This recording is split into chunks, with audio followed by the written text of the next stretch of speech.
cameras getting a look into the halls and rooms there on Capitol Hill. That's where two of President-elect Donald Trump's picks to lead the nation's top posts look to court lawmakers for another day.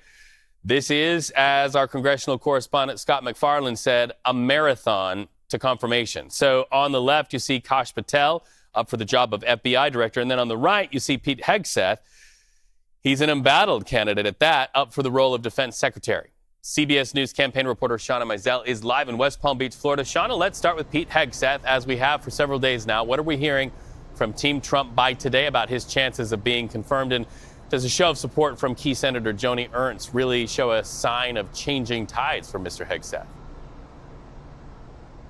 Yeah, well, Pete Hegseth is actually moving full steam ahead. He still has the support of President-elect Donald Trump. That's something that he touted in a Fox News interview, as well as that support from Senator Joni Ernst, who is going to be a key player in pushing his nomination through. Hegseth actually said that he is really grateful to have her support, but it's important to pay attention to Ernst's words, because she said that she supports him through the process. She didn't say that she actually supports his nomination, but he's still pushing full steam ahead and seeking to get in front of some of the controversy surrounding him. Actually, let's take a listen to what he said on Fox News last night.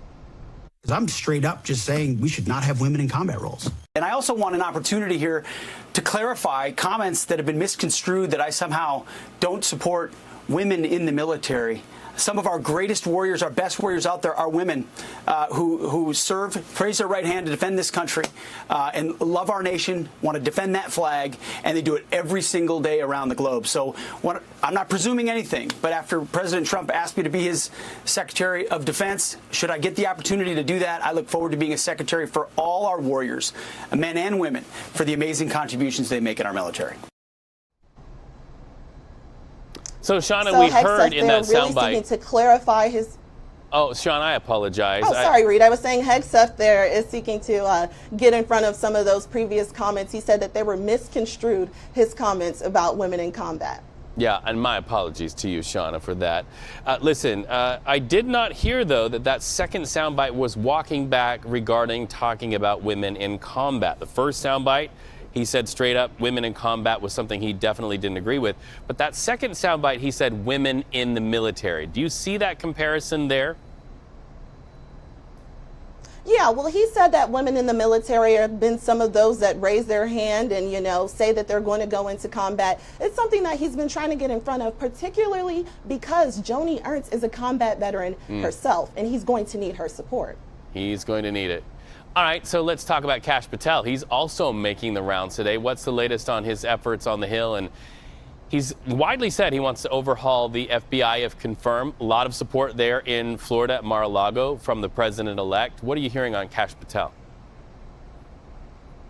Well, Kash Patel actually met with Lindsey Graham, the senator of South Carolina, today up on Capitol Hill. Now, Patel has been a controversial figure because he's often referred to the FBI as the deep state, and this is the department that the president-elect has now nominated him to head. He has said that he will go after not only those in the government, but also journalists, and talked about things like moving the FBI building out of D.C., actually shutting down that Hoover building. But we know Christopher Wray is still the FBI director, so he would either have to be fired or step down for Patel to actually take this position.